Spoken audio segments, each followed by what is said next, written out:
Good morning, good morning, good morning. Hello, my friends. My name is Debbie. Welcome to my channel. Okay, so we have got about 40 minutes left of Mr. Eyebrows in the Phil Spector trial. I hope everybody had a good evening. I did. And I am not sick. Yay! Hey, Jilly. Hey, Judy. Thank you so much for the gifted memberships, Judy. I appreciate it so much. I was hoping we would get more viewers for the Kieran Reed trial. Maybe your gifted memberships will draw some people in. I always think that. Like, I thought it for the Sarah Boone trial. Didn't happen. Thought it for this one. Didn't happen. Like, I had like 1,000 views. Hey, Carla. Happy Thursday to you too. I had over 1,000 views on pretrial hearings in both cases, so I expected people would watch the trial, and still just my OGs, but that's fine. That's fine. I like having my loyal friends. My loyal friends. I will stream for you guys as long as you're here, so that's fine too.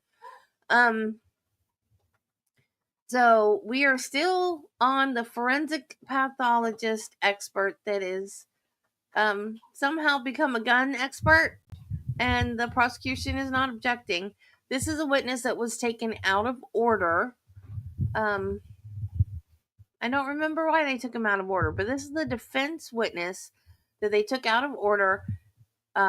So this is still the prosecution's case in chief, but they're just taking this defense witness out of order. And this is still part one of his testimony, but we are,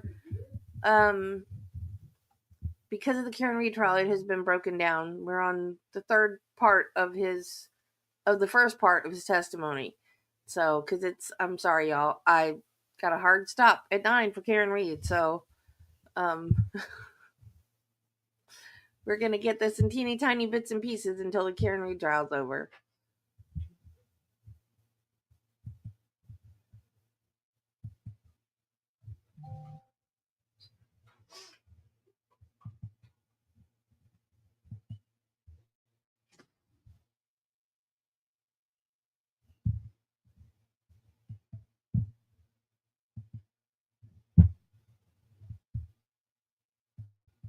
Okay. If we could have the next one marked next in I order. believe we have reached septuple A. Septuple.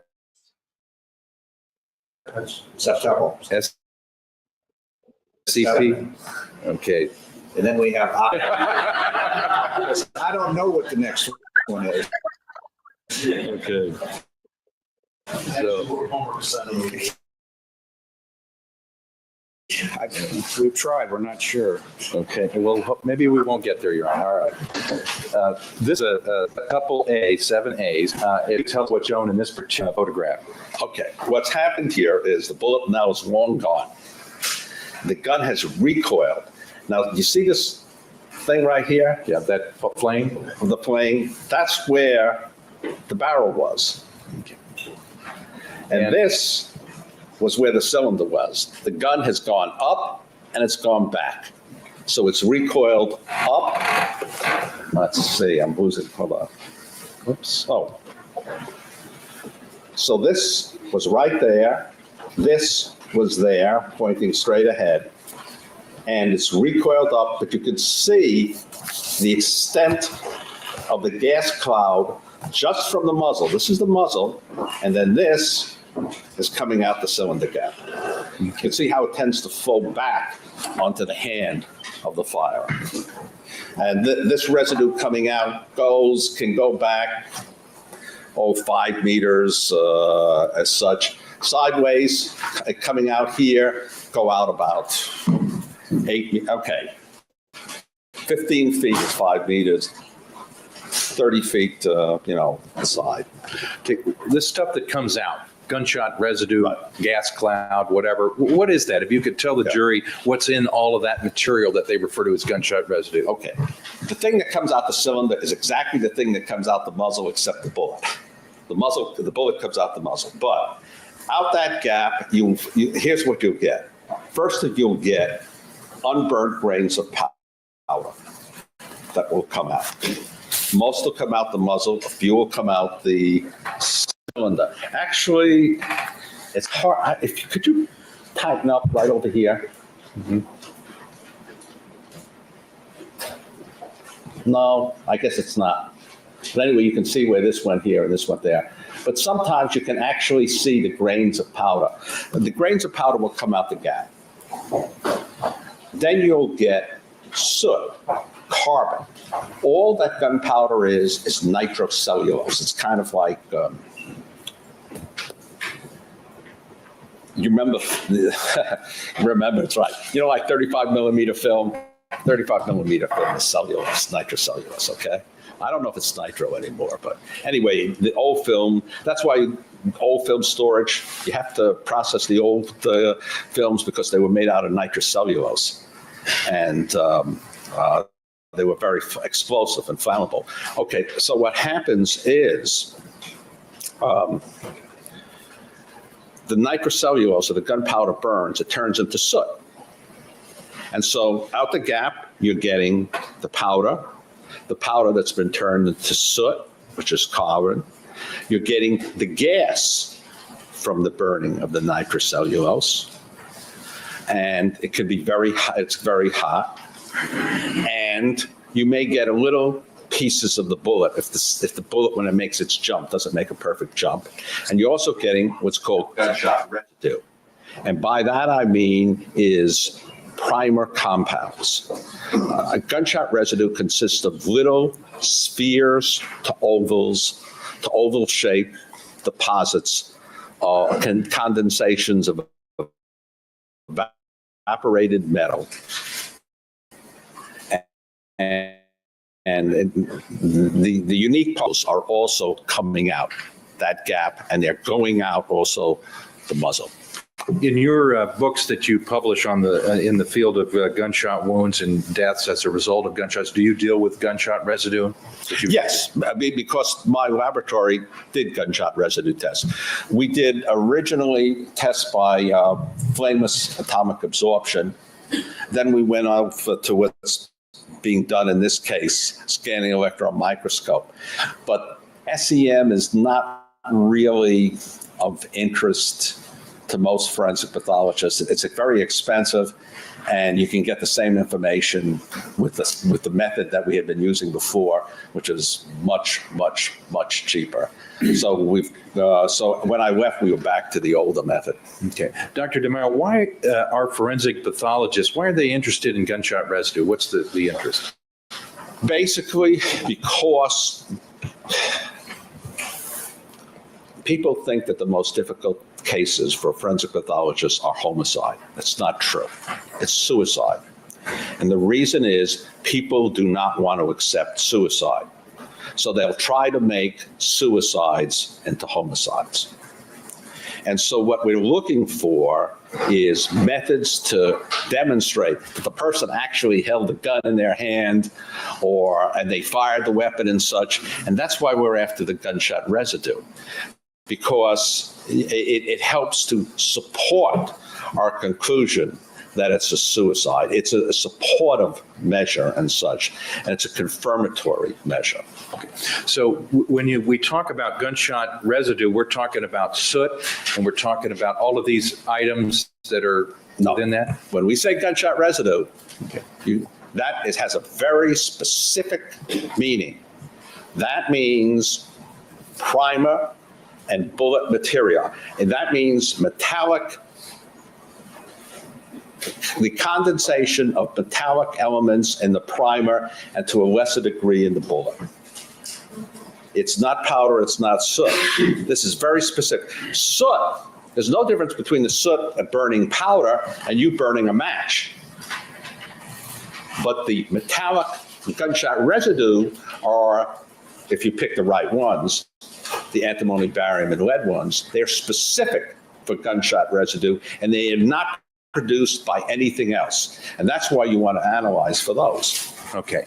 And tell the jury, essentially, as a medical examiner, when you're doing an investigation in the field of forensic pathology, what do you want to do as far as a gunshot residue evaluation, if that's an issue? If that's an important part of the evaluation. Okay, essentially what we want to do is find out the distribution of gunshot residue on the hands. So what we'll do is we'll collect material from the back of, say, the right hand, the palm of the right hand, the back of the left hand, the palm of the left hand, and then you always have a control. And what we're looking for is a distribution of the gunshot residue, so that if you have your hand around a gun, think about it, and then you fire it, where do you expect the gunshot residue? On the back of the hand, not on the palm, because the palm is protected. And so you're looking for this distribution of gunshot residue on the hands. And in about 40% of the cases, you can demonstrate a distribution pattern, and that will make it either consistent, they'll make it consistent with the person having discharged a gun. Okay. When you say discharged a gun, is there a certain kind of threshold amount of gunshot residue that you need to see before you can come to that conclusion? Okay, well, we're talking about different things. Okay. Okay.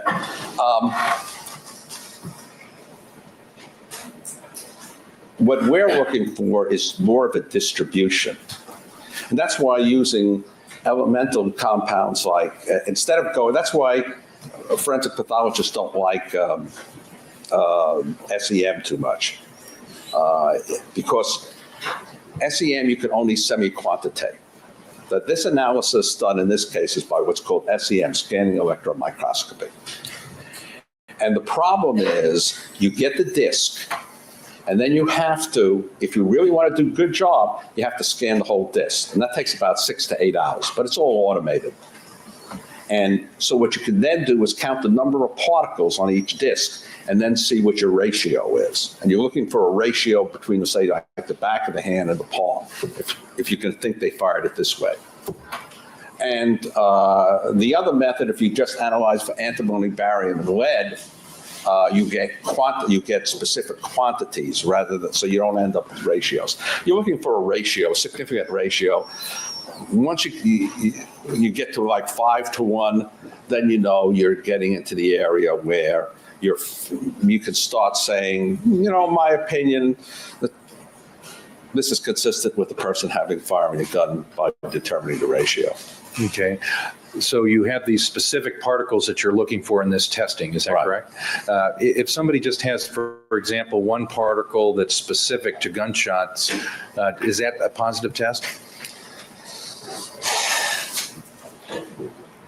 It's a positive test to a laboratory, but it's absolutely, totally worthless to a forensic pathologist. And here's the reason. Suppose I fired a gun right now in this room. Out comes the gunshot residue. And most of it settles. The rest floats in the air. If I fired it this way, and then the jury said, we better get out of here, and they walked around past here, just by walking through there, they might get one or two particles. So one doesn't mean much. And the top of it, if you touch a gun, or you shake hands with a police officer, or if a police officer handcuffs you, they're touching their guns all the time. And if there's a gun, a GSR particle on it, they can just transfer it by touching it. Or the other place they found gunshot residue particles is in the back of police cars. They handcuff people, put them in the back of police cars, and they come out, you check, their hands were negative before they did this experiments. They go in, there's nothing on their hands, they come out, they got a gunshot residue. So one doesn't mean much for a forensic pathologist's interpretation, because it's so easy to acquire if you get anywhere near where a gun's been fired or anywhere near a police officer. Okay, so what would be the difference if somebody just had one specific particle and maybe non-specific particle on two hands versus somebody that had an abundant amount? The person who has abundant particles is most consistent with having fired the gun, not one particle. One particle for a forensic pathologist is meaningless. Dr. DeMaio, when you look at gunshot residue, these particles and so forth that you've explained to the jury, do you ever look at things other than the hands, let's say the sleeves of the clothing or things of that nature? You can do that. Most crime labs actually don't do that, but it's actually a very good method, because if you fire a weapon,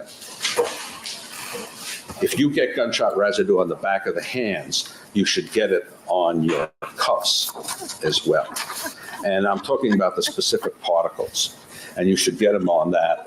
And I've seen the Chicago Police Department do it occasionally in cases, but most crime labs for some reason don't do it. Dr. DeMaio, I want to start to focus in a little bit more on this specific particular case that you're involved in here in court today, and ask you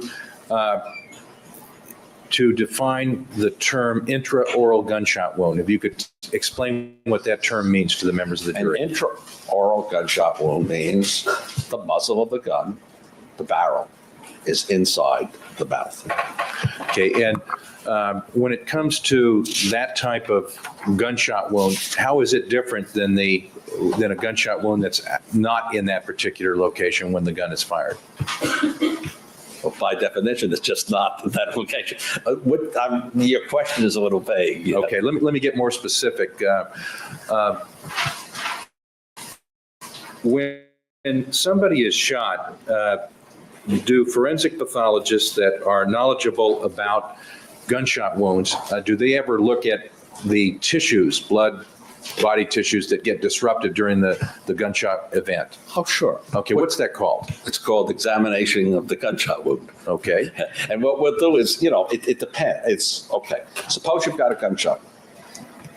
By the standards, now in adoption, you have to locate the wound as to where it is. And then you're supposed to do a detailed description of the size, whether there's soot present, powder present. Then you take a photograph to document it, and then you should have to show the trajectory of the bullet through the body, the injuries produced, and what the bullet is like when you recover it. Okay. Do you ever look at the tissues that get ejected from the body? Oh, yes. And what's that called, the ejected tissues? You're talking about blood spatter. Okay. Or tissue spatter. When somebody gets shot and there's both an entrance wound and an exit wound, do tissues, blood and tissue, get ejected from both wounds? Yes. What happens is, depending on, if the gun is in contact with the body, when you fire the gun, that gas cloud you saw accompanies the bullet into the body. Now, in the case of a .38 revolver, that gas is under about, with a 2-inch barrel, 5,080 pounds per square inch when that gas comes out. So the bullet punches a hole and injected through the skin into the tissue is gas under 5,000 pounds per square inch pressure. And it tries to follow the bullet through the body. And sometimes it does to a degree, and sometimes it doesn't. It depends on the area. If it's in the chest, all that gas will go into your chest cavity, and all of a sudden your chest cavity will expand. It's the same thing if it's in the abdomen. Now, suppose you do it to your temple. It doesn't happen that way. The skin the bullet makes a hole through the skin, through the bone, and that gas tries to follow it through. Well, it can't, because you've got that little hole and you have no skin.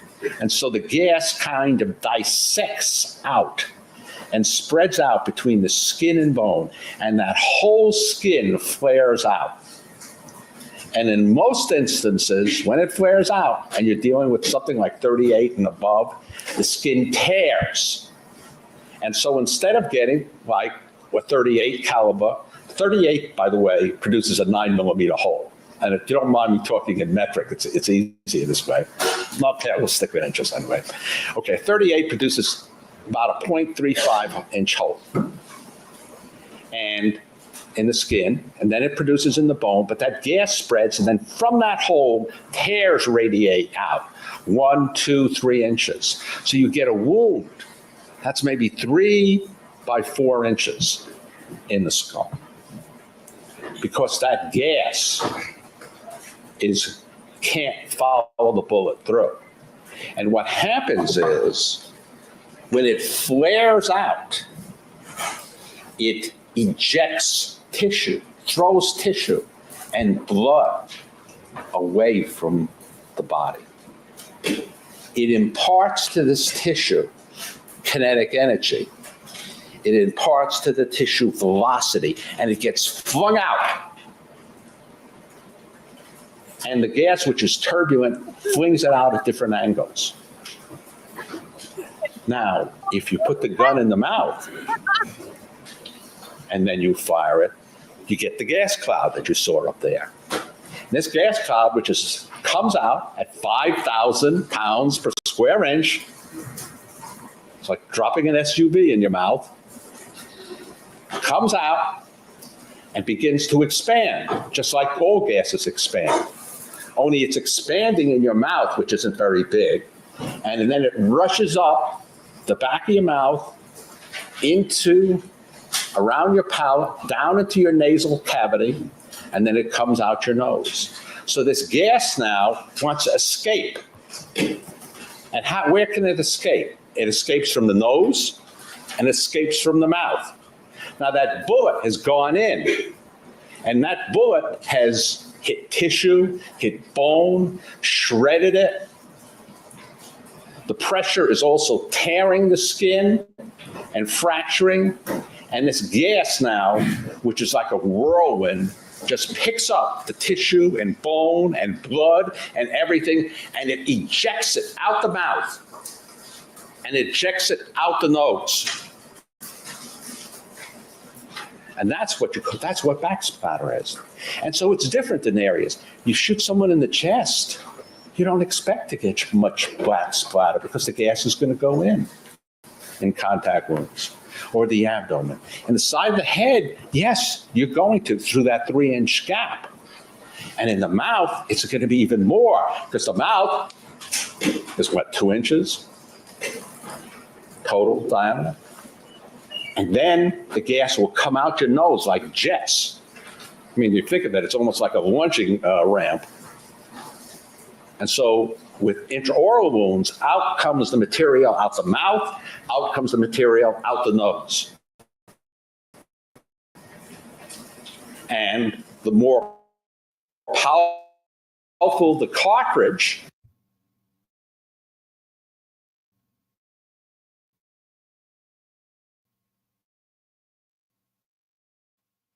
that's what backspatter is.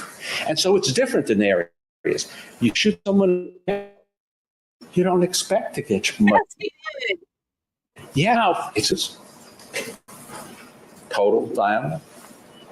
And then the gas will come out your nose like jets. I mean, you think of it, it's almost like a launching ramp.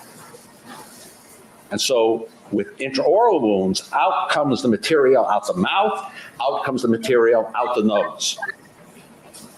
And the more powerful the cartridge, that is a 38 versus a 32, the more powerful the cartridge is loaded, plus P versus standard, the more pressure, the more gas coming out, and the more energy it imparts to the tissue, the more energy it imparts to the blood, the farther it will go out.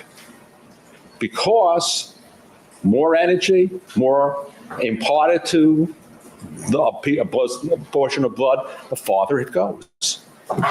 Dr. DeMaio, you've explained that energy, the amount of energy that gets created makes a difference as to how far a particle goes. Would that include a blood spatter? Yes, they was talking about, it could go, that a particle of blood or a drop of blood can only go a certain distance.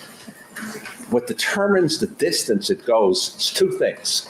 Its size and its velocity. Now, a big particle tends to go further because it's not affected by the air resistance as much. But a small particle, which may go a certain distance, say 2 feet, if you give it more energy, it'll go 3 feet or 4 feet. It's kind of like taking two cars, the same model, the exact same weight, get one up to 60 miles per hour, get one up to 20 miles per hour, and turn off the ignition. Now, the cars are the same weight. Which is going to go farther, coasting, the 60 or the 20? The 60. Because even though the mass is the same, the weight is the same, the other one has more velocity and therefore more kinetic energy. And so the more gas, the more pressure, the more turbulence, the farther the blood particles are going to be propelled outward from the body in backspatter. Dr. DeMaio, I want to ask a follow-up question on that point. You heard some of Dr. Harold's testimony and some of the questions asked by Mr. Jackson that certain mist-like or very small blood spatter particles could go no more than 2 to 3, maybe possibly 4 feet. Is that true? It's not true. Not say, let's forget about laboratory. Let's just go to a scene. If you go to a scene, depends on the weapon, depends on the velocity. You go into a room 12 by 12, and you see somebody who gets shot with a 22, there's a few little particles. You put a 12 gauge shotgun, every wall has blood on it, and there's mist on the ceiling. Well, mist isn't supposed to go all the way up there. It does if it's given sufficient velocity. It's all a matter of how much velocity that you give to the blood particles. And it also depends on how you define mist particles. I mean, what's the size of mist? The German research divides particles into two sizes. Macro, which is bigger than 0.5 millimeters, and micro, which is less than 0.5. And what was described here on the jacket was 1 millimeter, which is bigger than the minimum for macro. 1 is macro, 0.9 is macro, 0.8, 0.7, 0.6, 0.5 is macro. Then 0.4 becomes micro. But even then, that's to a degree arbitrary. But it's depending on how much kinetic energy you're getting. So let's just say a 0.5 millimeter spot of blood can go more than 4 feet? Sure it can. It depends on the amount of kinetic energy that's imparted to it. You've seen that in your work? Yes, you could see small particles on that. But if you want to really get a better understanding, is you want to go to experimentation. And the thing with blood spatter is there has only been one valid group of experimentation, and this was in Germany by Dr. Karger. Everything else is shooting sponges. Now, you all have kitchen sponges. You're not built like kitchen sponges. You have blood vessels. The sponge absorbs everything. So experiments done with sponges are really nice to give an effect, but not if you want to know what the actual results are in a living person. The only way you're going to get valid results is by shooting something that is alive, that has blood vessels, that has blood pressure. And what was done by Dr. Karga was he shot calves that were going to slaughter. They were going to be killed anyway. And so he shot them. Or actually, he got a veterinarian to shoot them. And he actually had a high-speed camera photographing everything. And then he laid out paper to see. And what he found was that the blood came out in a semicircle. He shot them in the temple. The blood came out in a semicircle, going out in different directions. And it's not concentric, by the way. I mean, you can't look at the pattern and say, well, the person was turned to the right because I see more blood there. The blood goes out at random. A lot of blood could go to the right, or a lot to the left, or a lot to the middle, or it could go even. There's no rule. There's too many variable factors. And so the blood can come out, he found out. Now, when he did his studies, he found particles 0.5 and above could go out to essentially 4 feet. Okay?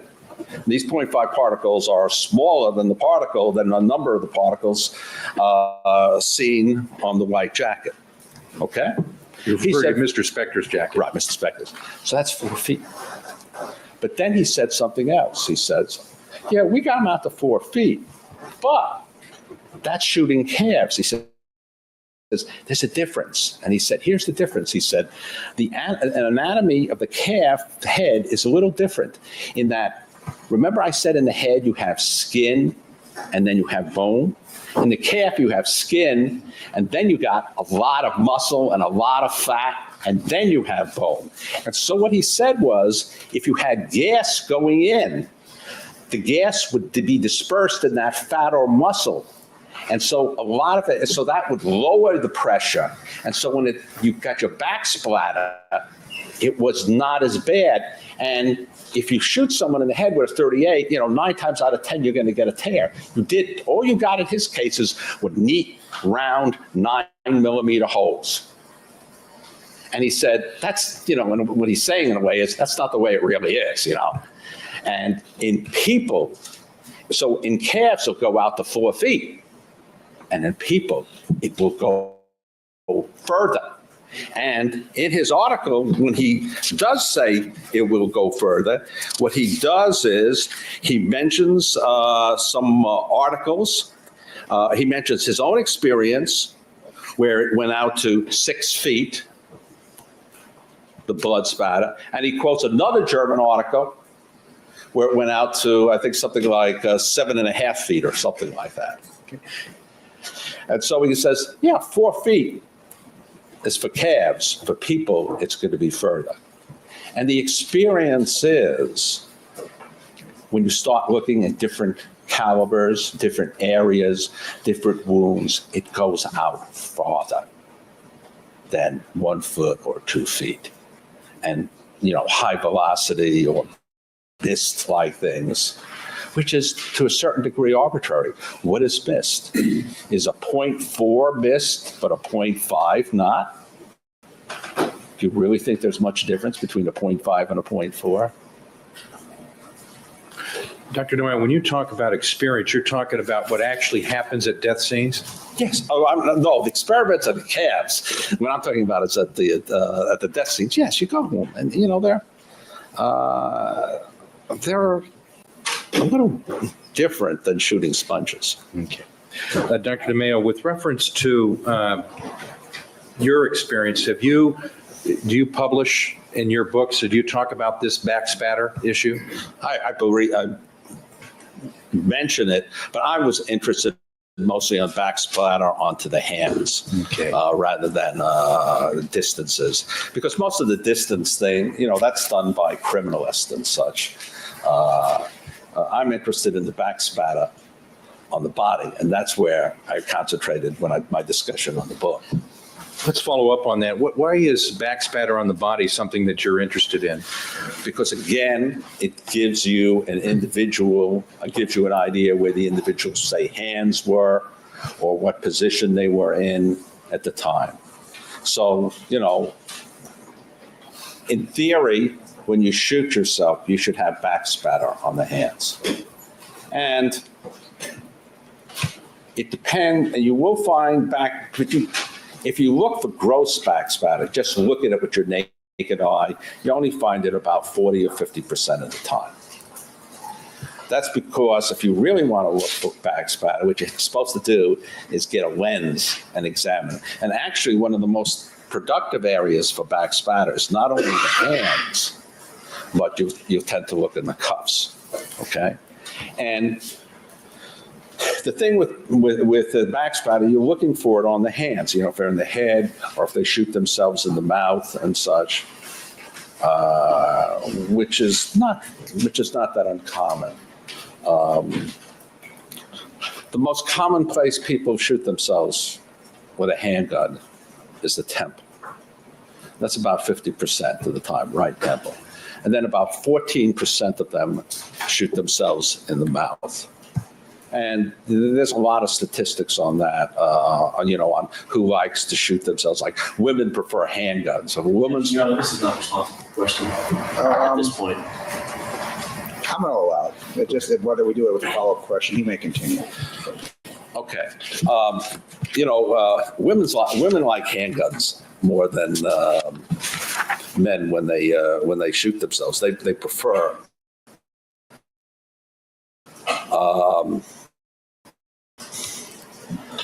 They prefer to do that. Actually, the most common method of suicide among women in the United States is gunshot wound. People all think it's drugs, but it's not. It's gunshots, wounds is number one. Second most common are drugs. And when they do shoot themselves, about 87, based on the largest study in the United States, 87% of the women shoot themselves with a handgun, only 76% of men. So women like handguns. Now, some people say, well, women don't shoot themselves in the head. Well, that's not true. It's a little less than men. Men shoot themselves in the head 85% of the time. Women, 76% of the time. So at least 3/4 of the time when a woman shoots herself, she's going to shoot herself in the head. And that time, 14% will be in the mouth, because the 14% is the same for men or women. Dr. DeMaio, I want to, we've only got a few minutes before we are going to be done for the noon hour, but I wanted to ask you, without going through all the materials now, we'll get to that when we resume, but you looked at a number of materials in this case and ultimately came to a conclusion as to the manner of death of Lana Clarkson. Is that true? Yes. And what was your conclusion after doing your evaluation in this particular case? That she died of a self-inflicted wound. There's no objective scientific evidence that anyone else held the gun. Everything else is speculative. The physical evidence is consistent with her having the gun and her having discharged the gun.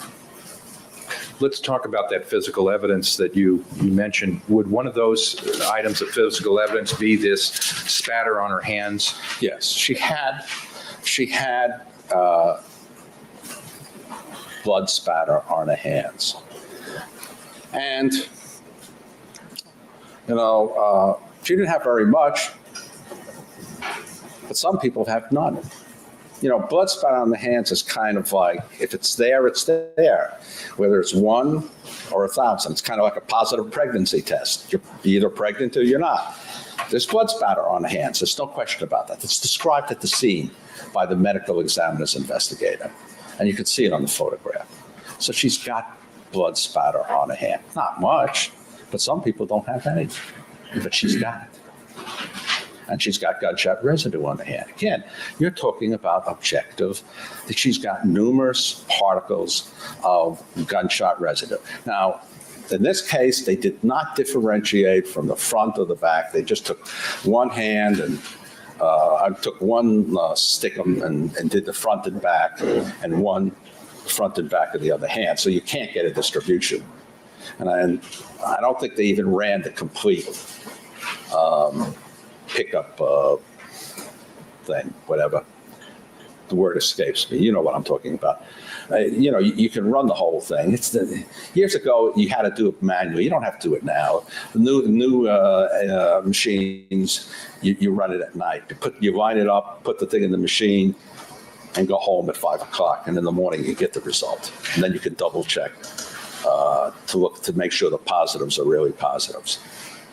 But she's got the blood on the hands. She's got gunshot residue particles on the hands. She's got an intraoral gunshot wound. They're 99% suicide. 30 from an intraoral. So they're 99%. And there's the blood, and there's a gunshot residue. It's just, that's the objective evidence. I mean, you're not speculating about what people said or what people did or what people felt. You know the gunshot residue is on the hand. You know the blood's on the hand. You know it's an intraoral. Yeah, well, was she suicidal? Did she write something suicidal? Well, there's no suicide. 75% of the people don't write notes. Well, people don't commit suicide in public. Yes, they do. You see the newsman, the politician who put the gun in his mouth and killed himself on TV? And, well, there was no planning. A suicide is many times impulsive. The person who's sitting in a car arguing with the husband, she finally says, "I've had it," and opens the door and steps out of the car doing 70 miles per hour. The man arguing with his wife who says, "I can't take it anymore," picks up a gun or a knife and kills himself. These aren't planned things. And then you add alcohol. At the time of the death, the alcohol level was 0.12. Once you reach 0.1, the alcohol has been shown to disturb your thinking process. You've seen drunk people do stupid things.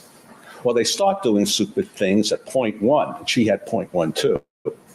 And what a sober person does, someone who's intoxicated, and 0.12 is intoxicated, will do. And if you add Vicodin, which is also with the present, there's a synergistic action. It's not 1 + 1 = 2. It's 1 + 1 = 5 when you get 2 central nervous system depressants and doing that. And alcohol makes you do stupid things. I'm sure there's some people in this courtroom who did stupid things when they had too much alcohol.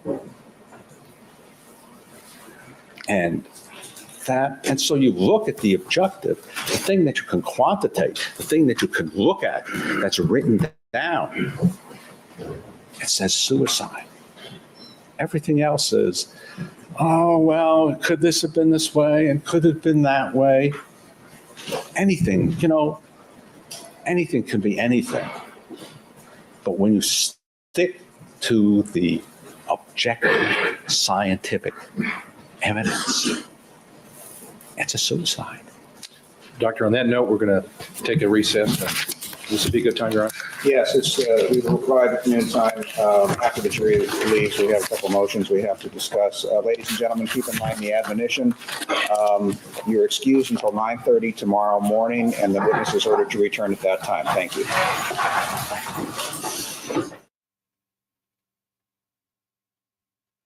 Okay. So that is that. And we have 15 minutes.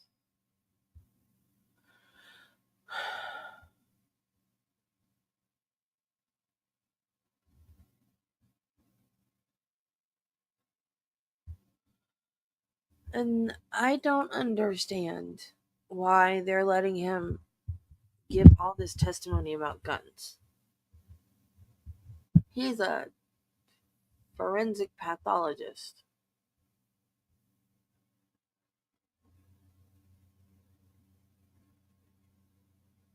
And if somebody was trying to put a gun in your mouth your hands would be up here, right? So yeah, you're gonna get back spatter, gun residue, all that stuff on your hands. Because you're not just gonna sit there with your hands by your side while he's got the. Your hands are gonna be up here. So the fact that she had back spatter and gunshot residue on her hands means nothing to me. Absolutely nothing. Unless I gotta sneeze.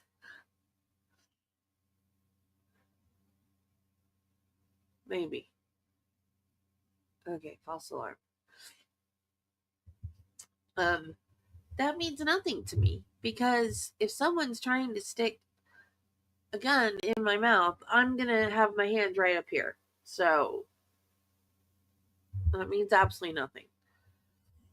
I'm anxious to get to cross, but I think that the next one is something outside the presence of the jury before we get back to him. Who's doing the cross? Did you guys hear who was doing the objections? Was it AJ?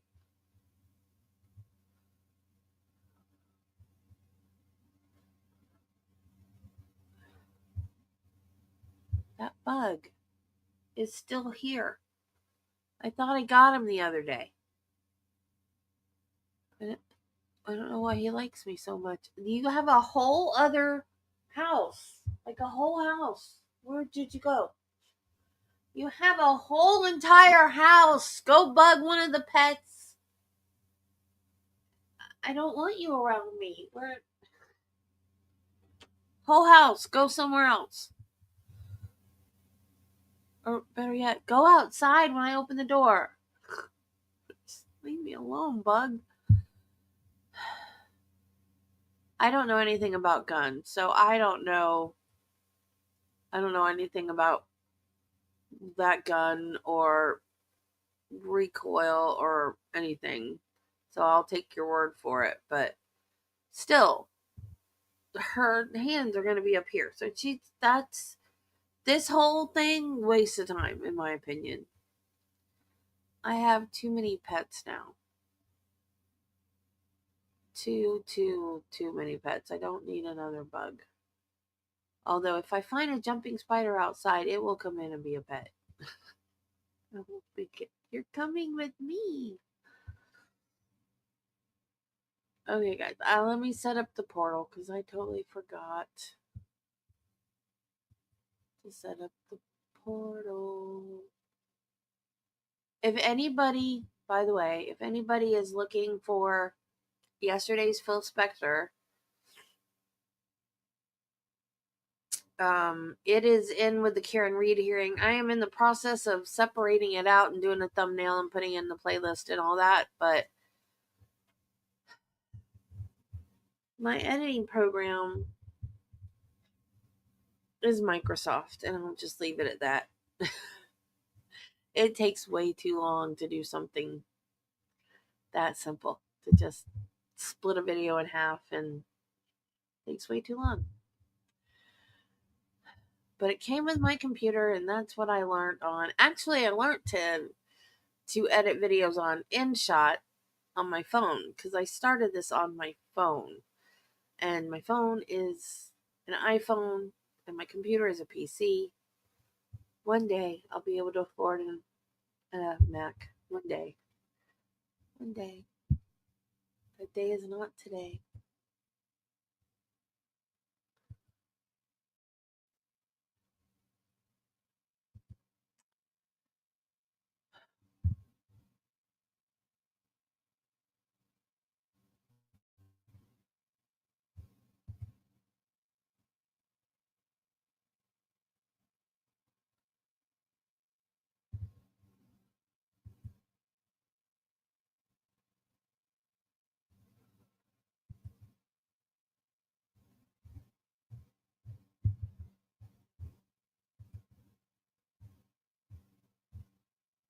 Oh, that's not how you do that. I don't know how Biggin does this so fast. Okay. Now it should portal you. Hey, Brian. Okay. Now it should portal you over to the Karen Reed stream that it's going to start in about 10 minutes. And I will see you over there if you're going to join me for the trial. If not, thank you for stopping by. And again, replay crew, if you missed yesterday's, right now it is in the Karen Reed day 1 outside the presence of the jury hearing. And I'm in the process of separating those out and putting a correct thumbnail on it and putting it in the playlist. But if you missed it and you want to watch it before I get to that, it's the last half of the Karen Reed hearing video that I did yesterday morning. So I just have to fix it and thumbnail it and put it where it goes. So Brian, that would be Judy. She was our membership fairy this morning. Okay, guys, I will see you over there. And if you're not coming with us, thank you so much. We will continue this tomorrow with whatever outside the presence of the jury was, and then maybe get back to Mr. Eyebrows if that doesn't go too long. And then back to Karen Reed. So I'll see you guys tomorrow or in a few minutes. Bye.